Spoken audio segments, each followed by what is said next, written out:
रायगड, महाराष्ट्रासह देश विदेशातील ताज्या बातम्या पाहण्यासाठी मॅक्स इंडिया लाईव्ह चॅनलला सबस्क्राईब करा आणि बेल आयकॉन दाबायला विसरू नका.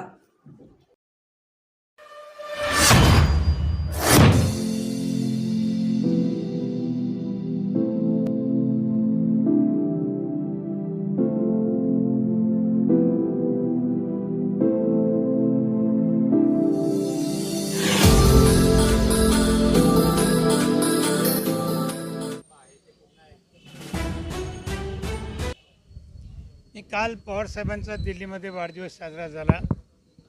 योगायोगाने सुनीत्रा पवारांचं राज्यसभेचं अधिवेशन चालू होतं.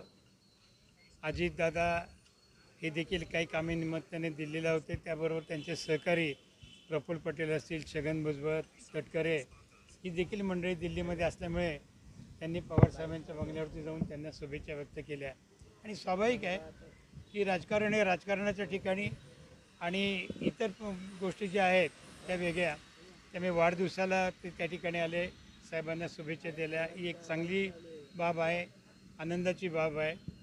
पण कालच्या त्या शुभेच्छा देण्याचा संदर्भ काही माध्यमांनी दोन्ही काँग्रेस एकत्र येतील अशा प्रकारचा लावलेला आहे.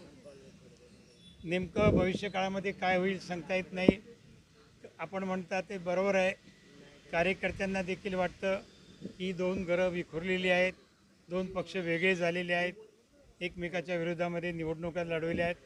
लोकांनी जो काही निर्णय द्यायचा तो लोकसभेला दिला, विधानसभेला दिला.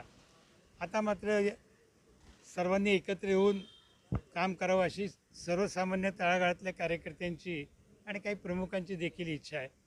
तसं झालं तर आनंदाचीच गोष्ट असेल.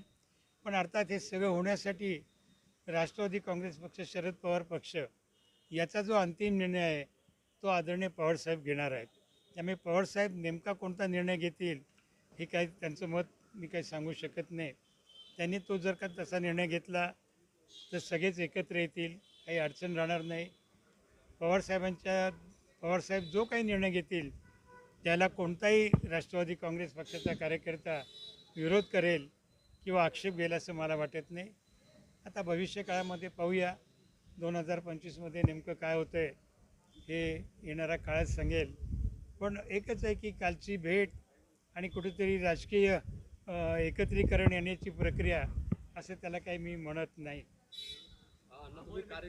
अमोल मिटकरी, रुपाली पाटील यांची स्वतःची किंमत काय, या अमोल मिटकरीला अकोल्यामध्ये कोण ओळखतं याचा त्यांनी विचार करावा ना. आणि त्यांना एक लक्षात घ्या की ते म्हणतात की फक्त आता अजितदादांची ताकद वाढली म्हणून हे सर्व कार्यकर्ते म्हणत आहेत. तुम्ही जर का पाहिलं तर त्यांच्याही पक्षातले कार्यकर्ते, काल दीपक मानकर हे अजितदादांच्या पक्षाचे अध्यक्ष आहेत, त्यांनी जाहीरपणे सांगितलं की दोन्ही काँग्रेस एकत्र झाल्या पाहिजे. त्यामुळे अमोल मिटकरींना म्हणावं, हा अमोल मिटकर एक आहे की जर या दोन्ही काँग्रेस एकत्र आले, पवारसाहेब आणि अजितदादा एकत्र आले, ते मिटकरी असतील आणि रुपाली असतील, त्यांची मात्र कुचंबणा होणार आहे. त्यामुळे हे दोन्ही एकत्र येऊ नये अशी मनामधून त्यांची इच्छा असणं स्वाभाविक आहे. त्याला मी काय फारशी किंमत देत नाही. लक्षात घ्या, राजकारणामध्ये काय बोललं आणि कोणी बोललं. आता चक्की पिसिंग म्हणणारे आज त्यांच्या मांडीला मांडी लावत आहेत. नॅशनलिस्ट करप्ट पार्टी म्हणणारे नरेंद्र मोदीजी आज ते अजितदादांना घेतात. त्यामुळे कोणी एकमेकावरती काय टीका केली, केव्हा टीका केली, याला आता सध्याच्या राजकारणामध्ये फारशी किंमत राहिलेली नाही. कालची टीका आज कदाचित स्तुतीसुमनं होऊ शकतात, उद्या आणखी काही घडू शकतं. त्याच्यामुळे एकमेकावरती केलेल्या टीकेचा याच्यामध्ये काही संबंध येईल असं मला वाटत नाही.